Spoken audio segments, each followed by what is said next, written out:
Hello and welcome to the Fiona Small Show. My name is Fiona Small and I'd like to say a big thank you and welcome for joining my show.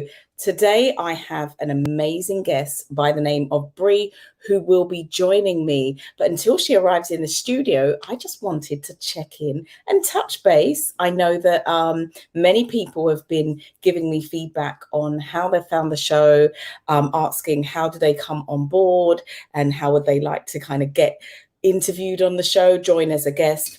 More details will be following. So I'm going to give you a quick update. So I have a really special announcement that I want to make.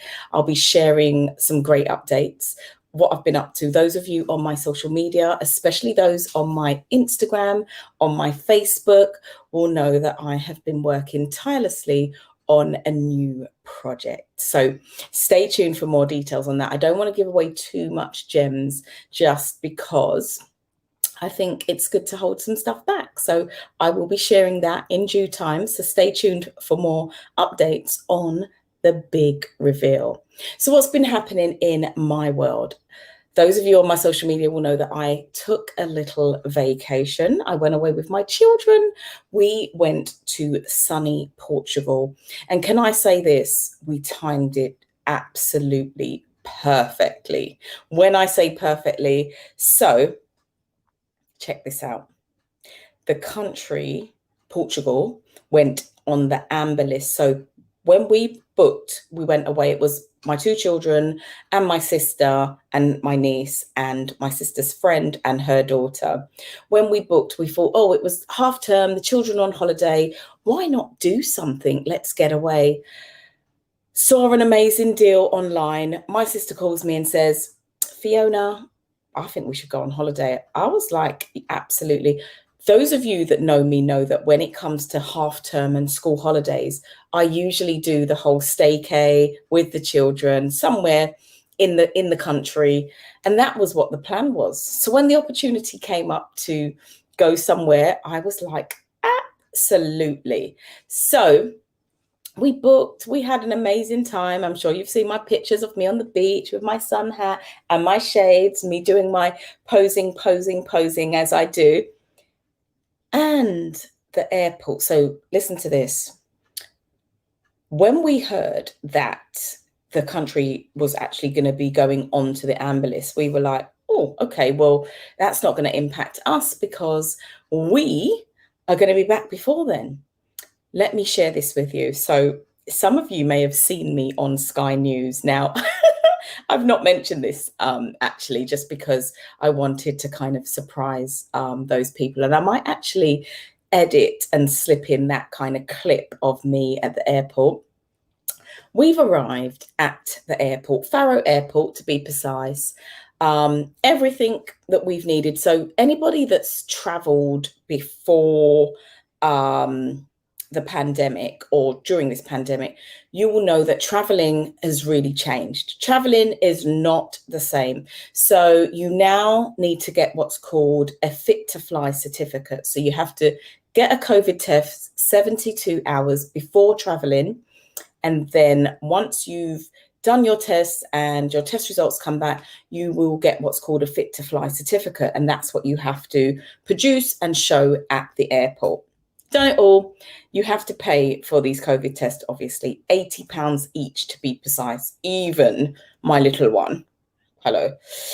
So that obviously adds up on costs. Anyway, that was all fine. Coming back, we actually didn't know that we needed to take, because it wasn't explained to us that we also need to take a test coming back. Same process, 72 hours before traveling. Who knew? So our certificate that we had obviously showed when we boarded was obviously expired because we spent 5 days. So then we needed to take another test. No problem. There's a test center at the airport. Gone, done our tests. The system crashes, right? You couldn't write this, by the way, guys. So the system crashes. we're in the airport thinking, okay, the time is going. We had got to the airport. You know what airports are like, get there 3-4 hours before. So we had ample time to do all that we needed to do because we got there, 3 hours before we were about to board. They said when you do your tests, it takes half an hour. We thought, okay, we've got enough time. The system crashes.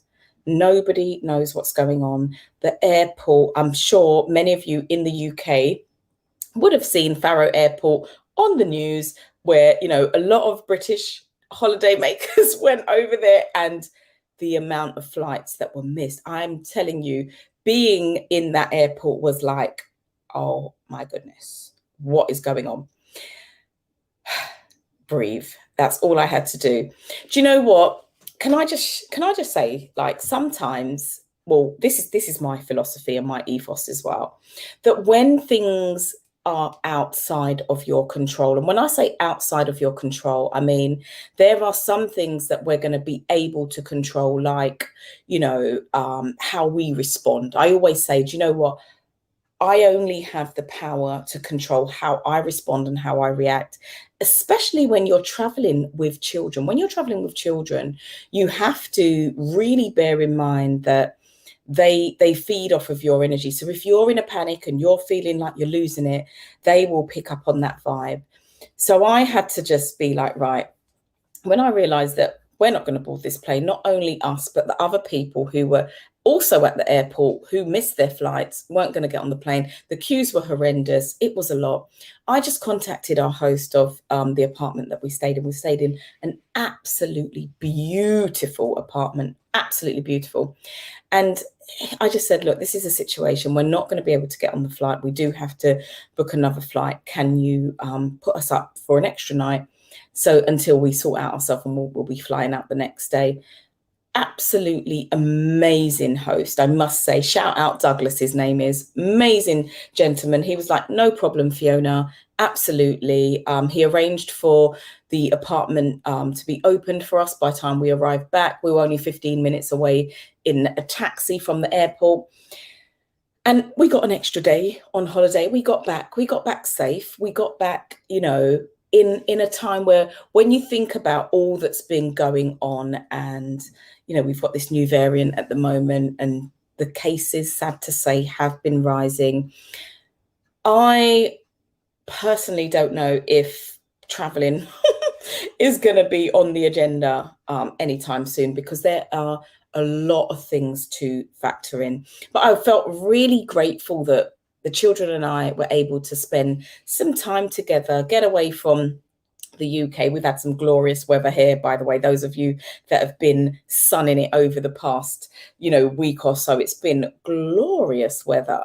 And yeah, it's just been really nice. And getting away, for those of you who do have that opportunity to do, I would highly recommend it.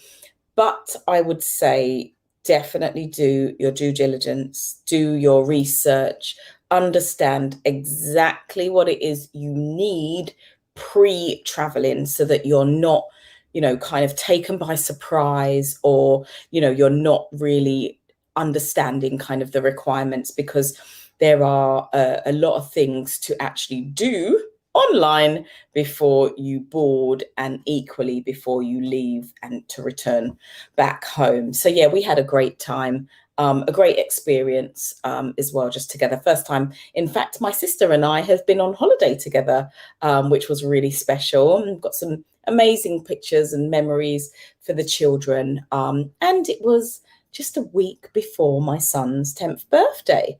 So he got a bit of a double bubble, didn't he? He had a nice holiday, and then we did a celebration for him, double figures. I cannot believe my baby is now 10. So yeah, that's me. Just wanted to share that with you. Great holiday, great holiday. Good to be back as well. I'm feeling fresh and revived. Lots of great things happening for me, work-wise, personally. Under the Young Mum Support Network umbrella, we've got some new stuff happening. We're doing a digital online course called Mums in Business, where we're supporting mothers who have business ideas that they want to get off the ground, whether it's a social enterprise, or it's just a creative business, we've been providing Monday sessions via Zoom for mothers who, like myself, have an entrepreneurial spirit. So that's been going extremely, extremely well. Yeah, we're also doing some new stuff online, and we've been conducting more research and more understanding of what it is that mothers need. We know that since this pandemic, since COVID, since being in lockdown, all of the new things that presented last year that none of us could have prepared for, we understand that means that things have really changed. So we've been hosting a series of focus groups just to get an understanding of what support is required, how we as an organization can help, and what is needed. So yeah, you'll be hearing a lot more about our new kind of way of how we're working, new services that we're bringing to market. Yeah, stay tuned. So many great things are happening as well. So I'm feeling extremely good about that. So today, as I mentioned, I have a guest who will be joining me. I'm going to do a check-in and see how we are going. And I'm just going to take a short ad break just while she joins.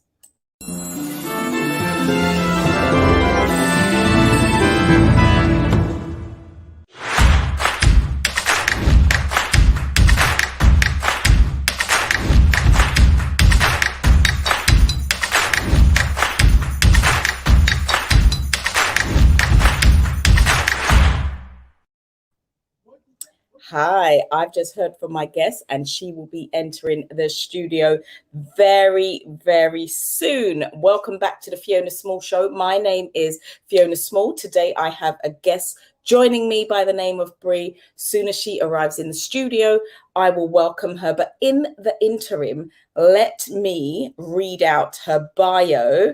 Bear with me. So, Bree is the author of Black Coffee, a transformational coach and a mental health advocate on a mission to help purpose-driven mums to reclaim their identity, prioritize needs, and confidently show up in their lives and relationships. After walking away from a dysfunctional relationship of 10 years, she was inspired to share the raw and unfiltered truth about her will to overcome the scars of abandonment, fear, and emotional abuse. Black Coffee brings a message of peace, healing, and purpose for women on a journey to disrupt dysfunctional and create a new narrative for herself and her children. Bree is a storyteller and leading voice on the topics of healthy relationships, domestic violence, and self-care, motherhood, and divorce. On that note, I'm going to be welcoming Bree to the studio. Welcome. That was a phenomenal time for you to join. Welcome. I have just read out your bio. Thank you so much for joining me, and welcome to my show. You are on the Mums Edition, and I've just read out your bio. So I want you now to introduce yourself and just tell us a bit about you. So lovely to see you. Thank you. So lovely to see you as well. Yes, Fiona, thank you for having me today. You read my bio, but just to give a backstory about myself, I am Bree, Bree Gordon, and I am the author of Black Coffee. And so I aim to help women to create a life they love with the people they love, doing the things they love. And I tell people that this didn't start with me, being this happy-go-lucky woman on this journey, but it started with me being at one of the most dark spaces of my life, not knowing how to love me, not knowing what a healthy relationship looked like. So having the courage to step away from a dysfunctional relationship, I not only had the courage to love myself, but to show my children what a healthy relationship looked like. Amazing. And more, that is such an important point, showing your children, because we are the role models, right? We are the role models for our children, and we have a duty of care to demonstrate to them what a healthy relationship should and shouldn't look like, because they're going to mirror and replicate exactly what we demonstrate to them. So, kudos to you, and I salute women like you, because it takes a lot to say, right, this isn't working, this is not the example I want for my children, so now's the time to kind of decide what the next move was. Definitely. So take me on, kind of, where did your confidence come from to, because a lot of us who are mothers, solo mothers, doing motherhood alone, not many of us wanted that to be the story. And for you to be a married woman, it probably was easy for you to cover up and be like, I've got my husband and my children, and put on this happy face. Definitely. What made you decide that, no, this is not right? What made me decide what was not right was me going to therapy, right? So for years, I had covered up my unhappiness. For years, I put everybody ahead of me, my children, my, now ex-husband, my family, and all of those things. And so one day I was on the verge of a mental breakdown, like literally on the verge of a mental breakdown. And it was me, my 8-week-old baby boy, who was now 3, and my then 4-year-old daughter, who was now 7. We all went into that therapy office together.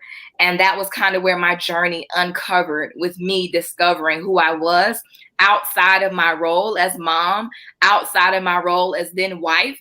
And so I always tell women, when you can discover who you are as a woman first, then everything else will kind of start falling into place when it comes to your purpose, your passion, and your healing.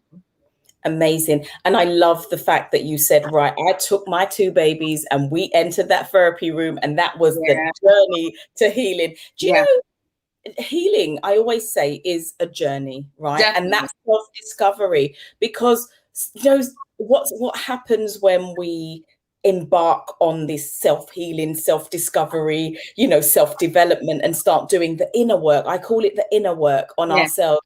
There is so much beauty that becomes, awakened to us. We're like, I didn't know that. I didn't know I had this strength. And therapy now has become I'm in therapy. Well, my therapist says, oh yeah, my counselor. It's become like the new Gucci handbag. Do you know what I mean? It's like, it's so trending. Like, how have you kind of managed? Because culturally, let's bring culture into this. We've never had it where we would speak about some of the personal things, and we were taught sometimes to keep quiet, don't tell your business, all of that stuff that we were conditioned. And now it's like, talk, open up, share, find a therapist. This is kind of like a new culture. You're like, no, I wasn't raised like this. Yeah. How do you kind of shift if that's the way that we've been conditioned? Where do we say, right, it's time for therapy? So for me personally, I got tired of seeing 4 generations of women cover it up, right? So my great grandmother dealt with abuse. My grandmother dealt with abuse. My mother dealt with abuse, and I dealt with abuse. So I was like, if all of these women went through this and I went through this, somebody else is going through this, and they're afraid to say, or they feel like they're alone on this journey. So I feel like it was my responsibility to speak up and own the truth. With me, I always knew that I had a message. I've always wanted to empower women. I always wanted to help women. I just did not think that it would be post-divorce, helping them on a journey of self-discovery. Wow, how powerful is that? So basically, you were trying to break a cycle. You decided that this stops here. This is not going to be passed on. Amazing. And the stigma that you probably received, would you say that there was a stigma? Was you encouraged to say, look, Bree, don't do it? Or were you told, stick it out? Were you told to go? What was kind of the advice you received?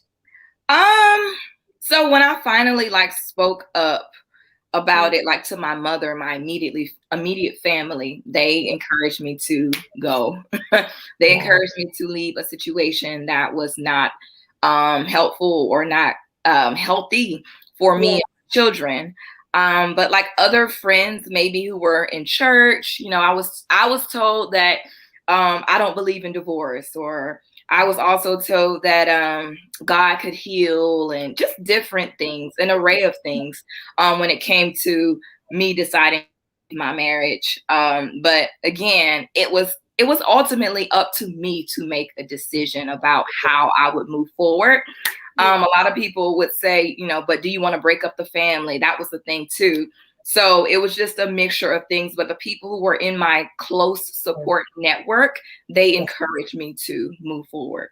Fantastic. And a support network is so important to have, especially going through tough, because it was probably for you a different, because it's a long time, a whole decade of kind of coming to an end, children involved, all of that stuff. The heart's telling you one thing, the mind's telling you another thing, battling with all of these things, thinking, should I, shouldn't I? It can work. Should we work on it? You know, you must have been going through so much emotionally. And then when you realize, actually, for my children and also for my own peace of mind, it's the right thing to do.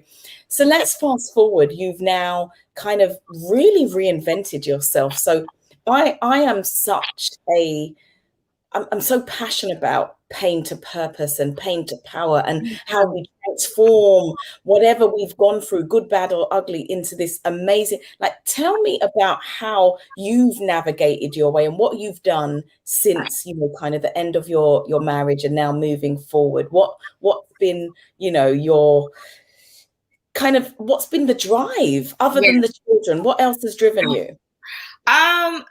You know, Fiona, I wanted to write a book for 10 years, right? So I went to school, got my degree in English, always wanted to write a book. So in the middle of me going through the divorce, in the middle of me, you know, facing the reality that my marriage was about to be dissolved, in the middle of me trying to heal, in the middle of therapy, I still decided to write my book.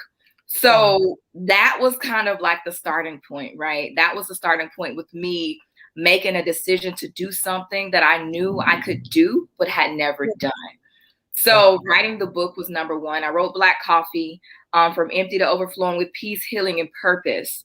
And after writing that book, after just opening up about my journey, just being completely transparent about what I had gone through, or grown through. So many women were hitting me up like, oh my goodness, how did you get through this?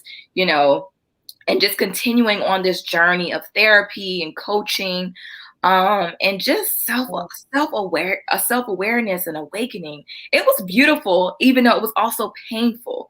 And while growing through that journey of rediscovering who I was as a woman, refilling my life with peace, joy, purpose, self-care, and then redefining what healthy relationships look like for me.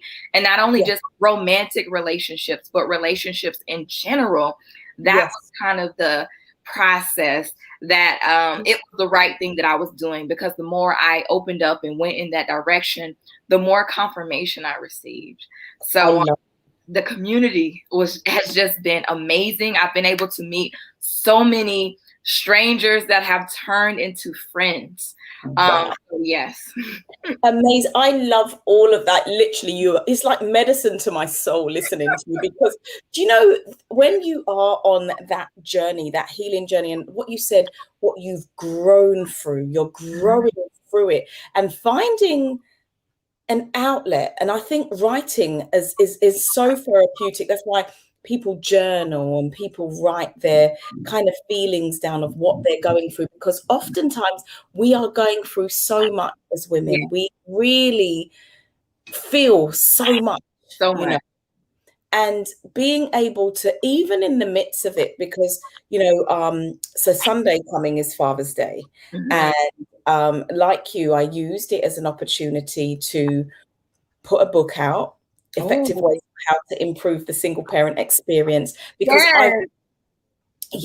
seriously, I'm so excited about it, because it's it's something that during the process, so I'm still in the thick of it. My son's dad has totally disappeared as a result of I don't know what, so not been in contact. And I've had to find ways of how to manage that, Yeah. especially dealing with a child who knows his father, even though his father and I are not in a relationship, but we were co-parenting, and to just suddenly disappear and have to deal with abandonment has been quite a challenge. But equally, I had to, like yourself, find a way to release it, Yeah. and get an outlet.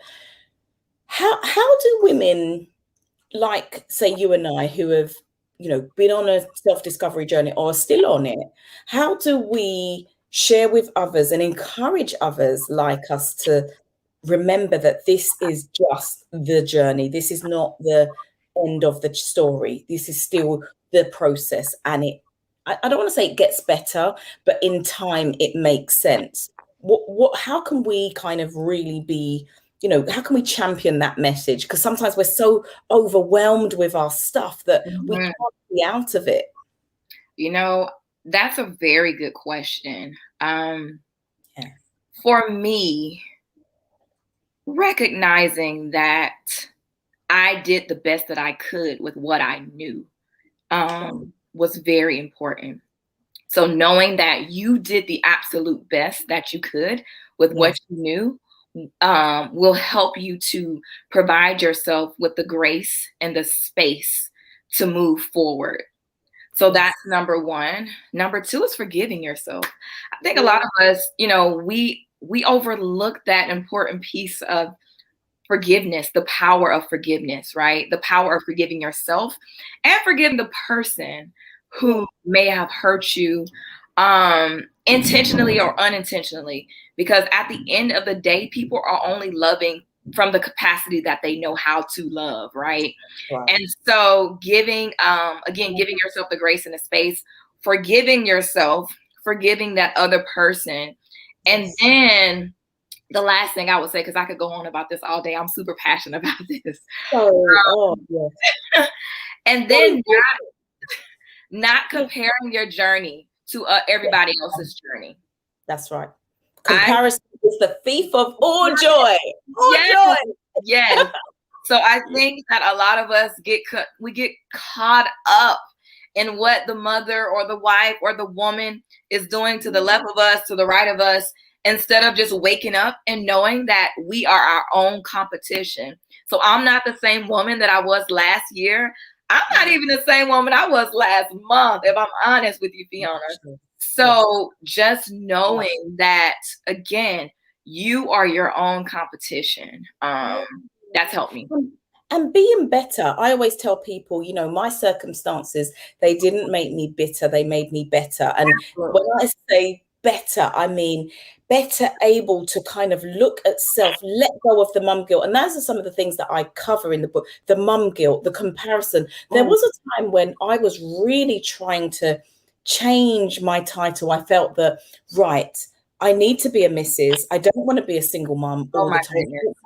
Associated as a single mom. So I felt that I needed to be a wife, and everybody around used to go, oh, my husband. I'd be like, I want one of those. I want one of those. Where do I get mine, And I even talked about that in my book, how I even considered staying in the unhealthy relationship because as a wife, people glorify that. Oh my goodness, you're a wife. How's your wonderful family doing? And then on the other end of it, as a single mom, a lot of times they pity you, or, something had to be wrong with you for you to end up with no husband. So, I replayed that in my mind, and as I was growing through what I was growing through and considering staying, because I just didn't want those labels or the stigma attached. But at the end of the day, again, I was like, you know what?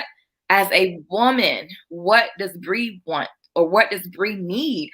What would I tell my daughter and my son to do if they were growing through this, And those labels that society has, created, they are just a label that we don't have to own. They are just, I always say to people, the stereotype that, sad to say, is associated with being a single mom makes you sometimes feel that, and for me at this moment, I've wanted to, I don't want to say rep it well, but represent a cohort that oftentimes doesn't get the opportunity to really say, this is me, this is my situation, this is my circumstances. Don't judge me based on what you see or based on what, because society tells you is what is the status quo. Because I, as you rightly said, am an individual, and this is just I always say being a single mom is my current circumstances. It doesn't define me. No, it does not. No. But others, like we've, just highlighted, we kind of got into this over romanticizing being a wife. Where did that come from? Like, what is that about? The Disney movies. Exactly. Blame the princess and the frog. Yeah, exactly. And Cinderella. It's true, because interestingly that you say that, actually, because as little girls, we role played that, didn't we? We Yes. modeled our wedding day and our veil and our nice, we're going to be walking down the aisle. So it's always been this big moment and this big build up. And then life really happened. Yes. Yes. And the fairy tale wasn't real. So No. what can we, like, in terms of us as women who are really passionate about empowering other women and working, I mean, what I love about kind of what the internet has done, and what's sad to say, if we look at the positive of COVID-19, it has connected. Like when I saw your profile and I read a bit about you, and I was like, listen, this is a woman after my own. I need to connect with Bree. And I was watching you online for a bit and then sent you a DM, and now here we are, you on the show, having conversations. Like, collaboratively and collectively, we all have something to offer, something to share. How do we really make sure that, you see, the next generation, because I'm passionate about breaking cycles. I'm passionate about being really authentically open and unapologetic about stripping the layers off, and let's just heal. Let's heal together. And this woman supporting women mission that I think we're now really beginning to understand. I do believe it exists. It's taken us a little while. But, I am my sister's keeper. At the end of the day, I need to build you up. You are me and I am you, So I think it's important that the representation, especially us that have a responsibility to our daughters and our sons, sometimes the emphasis for women is very much on the girls, but the boys, we do have to also make sure, because I want a young lady to look at me one day and say, thank you. Thank you for this boy. Yeah. Not who raised this child, because we've all, sad to say, been victims of people who have not had the best inputted into them. And I think we have to do better. And the responsibility is high. Yeah. These children don't come with instructions, but or guides or manuals. We're just trying to figure it out. And this is why us being resourceful and creating resources, what we're doing in terms of documenting our journey and providing solutions, and collectively, I mean, going forward, we need to look at hosting conferences and seminars and, symposiums that we're able to really feed in, because a lot of us focus a lot more on the external, the hair, the makeup, the lashes, the nails. Definitely. But inside, that mask needs to come off. We've got to work really on the inner man, and I'm really passionate about us doing that. What's your thoughts on that? No, I share the same passion for working on the inner, our inner selves, for doing the work, for prioritizing our mental health and cultivating healthy relationships. I truly believe that relationships make the world go round. Like, it starts with a relationship with you, and then that relationship with you is pretty much told through your relationship with other people. So I truly believe in women supporting women to keep the mission and the message going and growing, because it could be something from your story that helps someone. We're at the same conference. We have, we may have some of the same elements of our story, but it just could be that one little thing that Fiona says that helps someone else. So by us collectively coming together for this mission and this message is so powerful, so powerful. So powerful and so needed, because, we're living in a time in history that we've never seen before. Never. So many different things going on in the world, and it's now that we have a voice. We've got to use it. We've got to use it. We really have to make sure that whatever the legacy is that we leave the mark to say we were here. Bree was here. Fiona was here. We left our stamp, and people will look back and be like, wow, these were the real trailblazers, and they made it happen, because we're blazing the trail for the next generation and the generation to come after us, because the generations before us, I always say that they did the best with what they had. They did. They did the best, and also with the teaching that they had. We have access to the World Wide Web. We've able to research and seek out the knowledge for ourselves. We can really get an understanding of self, but also create a narrative where now we can respectfully show up, hello, and be women of etiquette, women of class, women who we don't have to be.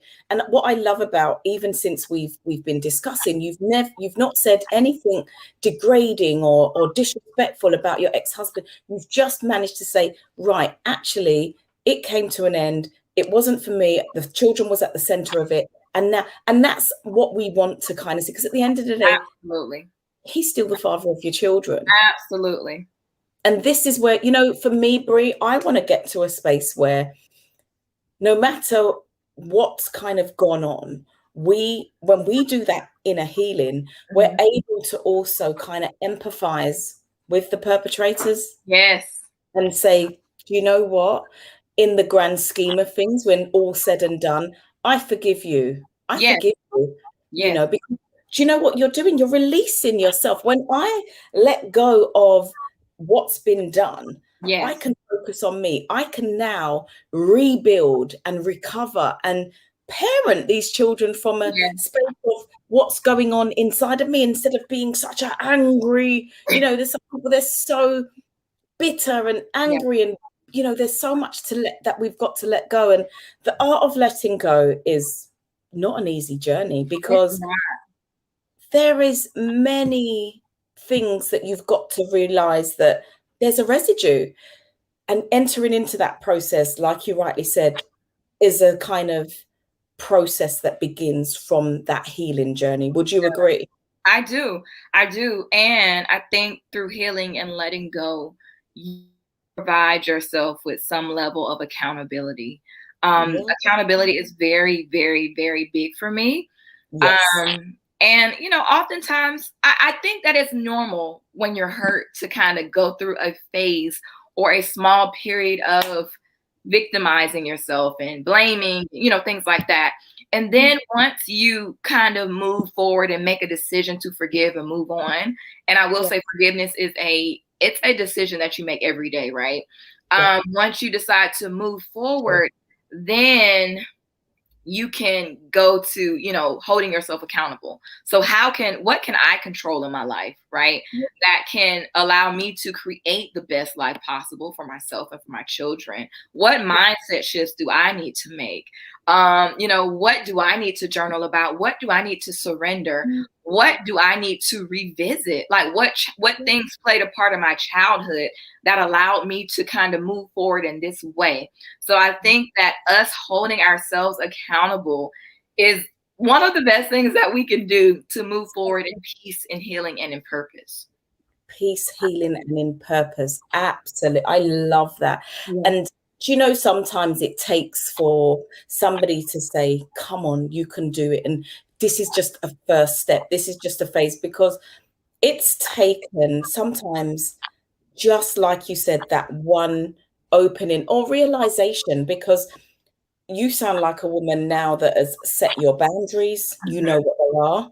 You know what you're willing to accept. You know what you're willing to not accept. You know what good looks like. You know what bad looks like. You know what ugly looks like. You know, you seem like you're like, I am familiar with some things that you know when to look out for the red flags, or you can see when they may arise.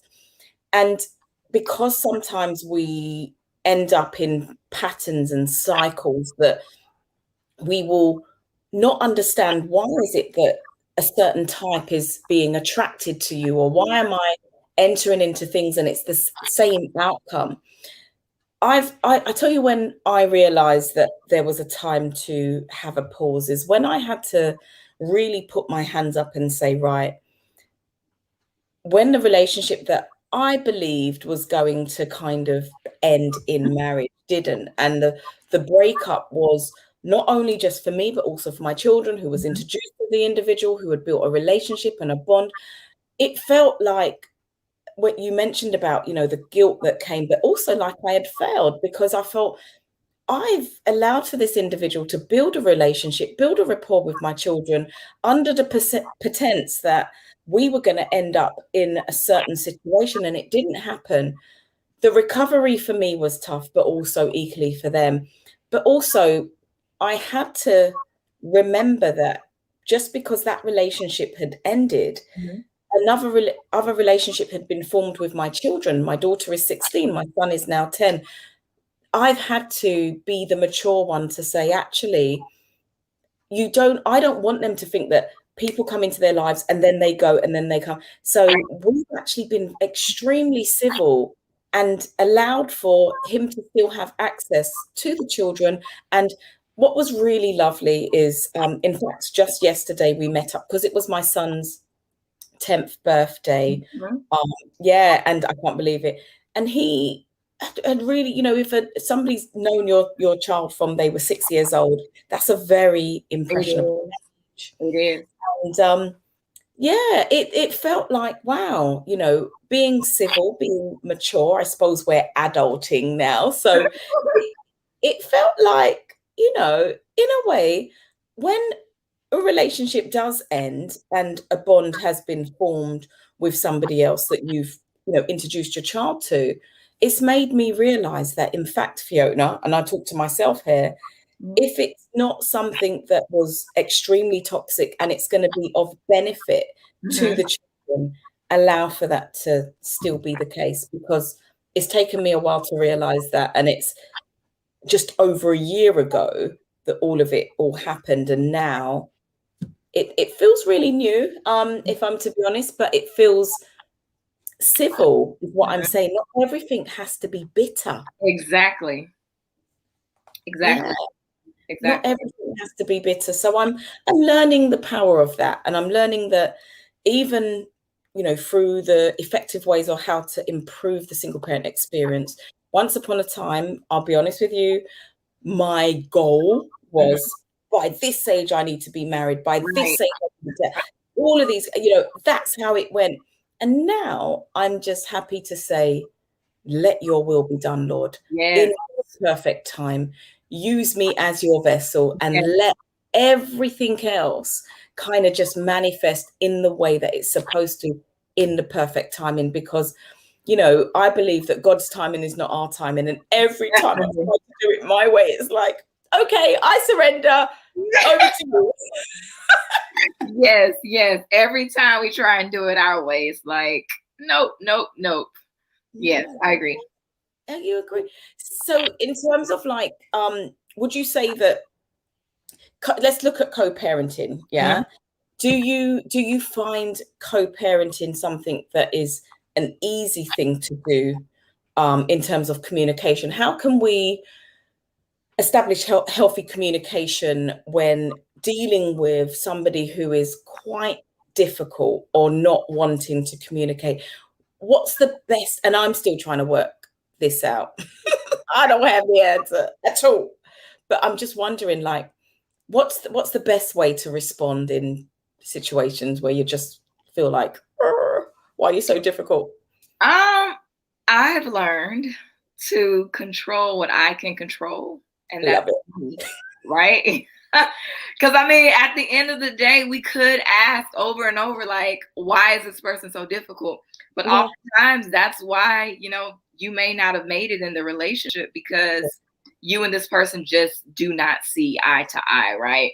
So when I say control what you can't control, that means I can only control my reaction to your responses, not necessarily trying to control you, and also setting boundaries. So when people often hear the word boundaries, they often think like, just the word no. But boundaries could be establishing your peace. Boundaries could be, what you allow yourself, how far you allow yourself to go, where you allow your mind to go. It could be a variety of things when it comes to boundaries versus, you being vindictive and saying, no. It's a whole lot of things that come with setting a boundary and realizing what you value and what you don't value. Because, it could be, you may want your son's haircut every Thursday and your co-parent wants their haircut every other Monday. Like, what's really important? It's important that the son is groomed at the end of the day, right? So just kind of setting a standard based on that, coming to a common ground based on that. So for me, I have to really wrap my head around, I can control what I can control. And, when I do feel like something is out of place, I'm going to speak up about it, because I was in a situation where I did experience emotional and verbal abuse. And so in being in those types of instances, you oftentimes lose your voice. You oftentimes don't have a sense of boundaries. So with me rediscovering who I was, and with me now reinforcing how I want to be treated and what I'm going to tolerate, that has kind of become, or I've received some pushback with that, because it's kind of like a new person showing up. So I just can show up the best version of me and learn to control what I can. But if it's going to cause confusion and chaos, I'm not going to keep going back and forth about it. That's just me. Yeah, let it go. I love it. And it's like you said, hold on to your peace. Let go of the stuff that is actually not that big a deal. And you are the one that's able to feel calm at the end of the day. And our children, they vibrate off of us as well. So it's important the examples are set that we want to. So what are the other things that you've been kind of like putting your hand to? So you're orphan now, and in terms of like, so women, if they want to reach out to you and get advice, and what are the avenues that you offer? Are you offering services? Are you doing like one-to-one sessions? Like tell me what's the kind of next steps. Tell us about it. So I do offer coaching, one-on-one coaching. Right now, I am doing an 8-week program. It's actually 9 weeks, like the last, celebration and follow-up that we do. But for the most part, the intensive parts are the 8 weeks of it. It's called Refill, Refine, and Rediscover. So helping women to pretty much refill their lives with peace, purpose, and like I said, self-care, and passion. Redefining or refining what healthy relationships look like, and not just romantic ones, but platonic ones. First and foremost, the relationship with yourself, and the relationship with people that you want in your circle. And then, of course, that last piece is that rediscovery piece, rediscovering who you are outside of your role as mom, as wife, as sister, daughter, all of those things. Because for me, the goal is to ultimately help women to reclaim their identity, to prioritize their needs, and to show up as their best selves in their lives and in their relationships. Amazing. And would you say, like, when is the right time to kind of get into a new relationship? That's one of the questions that I get asked a lot, is like, when will you be ready? Like, for me, I've made a decision that I'm not going to, just because of previous experience, I've made a decision not to introduce anybody to my children until I know that it's really, really serious and they're here to stay, and that's the only person they're going to see. I've made a decision, just because, what happened previously, I really had to learn a tough lesson. And going forward, I think in order to learn, you don't make the same mistakes again.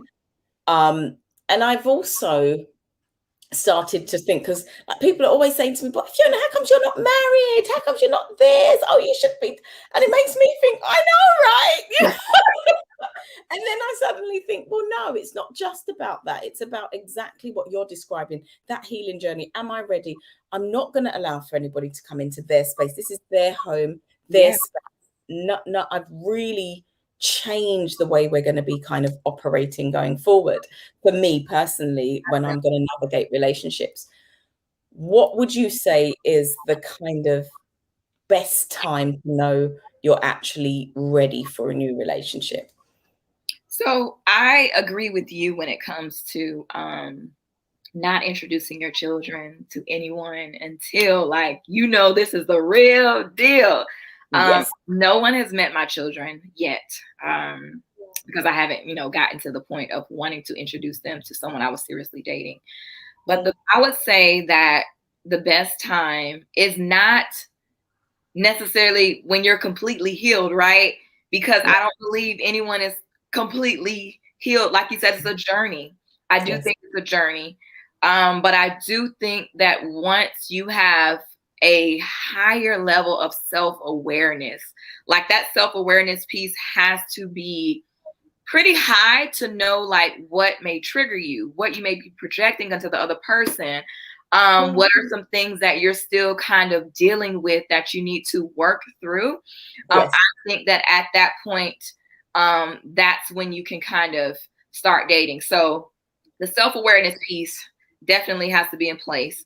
There has to be a support system for you. So you need like a healthy support system to where you can go to and you can kind of hash things out with people who are going to have your best interests at heart, and who also kind of, are highly aware of triggers and mental health and things of that nature, because there could be some people in your circle who just do not necessarily have your best interest or just don't know, right? And then I think that once you can say that you have established a life outside of your own, because I think for so many women, we jump into a relationship and we just forget everything.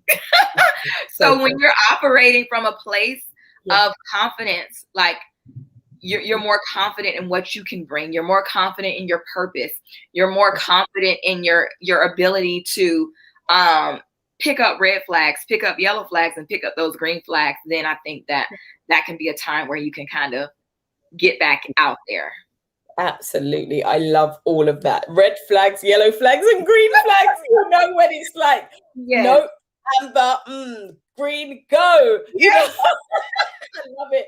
Because like you said, you've got to know your triggers, and triggers take time, because sometimes we don't even know. I'm learning a lot more about what my triggers are, and also the discipline, the boundaries that you rightly said. I'm not gonna, like there's times when you felt, you needed to be polite, you didn't want to offend, you got somebody kind of like taking up your time, whether it's your phone time or your text time, that's distracting me from my household or my children. No, I'm not going to be doing stuff where I suddenly think, how present am I as a mother?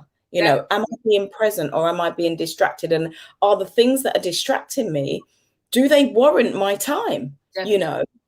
And those are the questions that we need to begin to ask ourselves. And those are the questions we need to also feel comfortable with. Because like you rightly said, we cannot have this notion of just needing somebody for needing's sake. Where has that come from? Definitely. Like I said, knowing yourself. Am I out here because I feel lonely, or am I out here because I actually want a partner, That's right. That's so true. Yeah, we are learning so much about ourselves. And I'm telling you, Bree, it's been an absolute pleasure having you on. I want you to plug your book again, because this will be shared across our channels. It's live on YouTube at the moment. It will be on the Facebook page and on the E360 platform, Roku TV. And I'm really, really excited that we've connected. I look forward to, like I said, the launch of my book is coming out on Father's Day on Friday. It would be nice to do another reading and send you the link on Amazon. It's a Kindle book as well. It's a nice, easy read, and it's just a mother's story about really wanting to improve the single parent experience. As mentioned, I'm a mother of two, and when I had my daughter on my own 17 years ago, it really was a tough time, because I never wanted to be, a single mother. But at the same time, I always tell people what it done for me is it built my resilience. It taught me a lot about myself. It also disciplined and prepared me for where I'm at today. And that's why, as much as in an ideal world, I believe that my Prince Charming is out there. I still believe in the fairy tale. Me too. Me too. Good. We're not bitter. But it still means, like you said, we do the self-work, we heal ourselves, we help others along the journey, and we create this kind of real, I believe it's like a movement that we're creating. Because you see, when we begin to heal, there's a saying that says, you cannot heal what you don't reveal. And the more open we are, the more transparent we are about unpacking our basement or our baggage, it betters us. It betters. And it's light. You think about all the baggage. I always think about the Erykah Badu song, Bag Lady. It's like, let it go. Yes. So, and the more we heal for our children and our children's children. Absolutely. The generations behind us. Absolutely. And talking it through. I love letting my son talk about his feelings. How did that make you feel? Oh, it made me feel this way. Okay, write your feeling. I get him he's got a little children's journal and he writes in his journal. It's so important for our children to also find an outlet to release as well. We all need to release. Definitely. So, yeah. So plug your book and your handles, and I'll be sharing them across my socials as well. So tell us a bit about where people can find you, how they can access your program, and where they can purchase your book. Yeah, so my book can be purchased from my website at breegordon.com. You can also contact me on my website, the 8-week program at breejgordon.com. The book is also available at Amazon or Amazon. Fantastic. And I'll be sharing those links as well. Just want to say a big thank you, and I'll definitely be having you back. And yeah, let's do some stuff. This is just the beginning, and super excited. Congratulations for all that you've achieved. Big hugs to your babies as well. And just keep and congratulations to you for writing a book. That is a major accomplishment. So many people start and never finish. Congratulations to you. Thank you so much. And I must say, I have co-authored it with Dr. Solomon Tension, who is an educator based in Texas. And he's also giving some great strategies from an educator's perspective for mothers. So look out for it. It's a short, easy read. It's on Kindle. It's my first little book project. And like you said, I'm just glad it's coming out there. So yes, thank you so much. I'm going to play us out with my ending track. You are watching the Fiona Small Show. We will be back again. I've been joined with Bree Gordon, and I will see you again soon. Bye for now.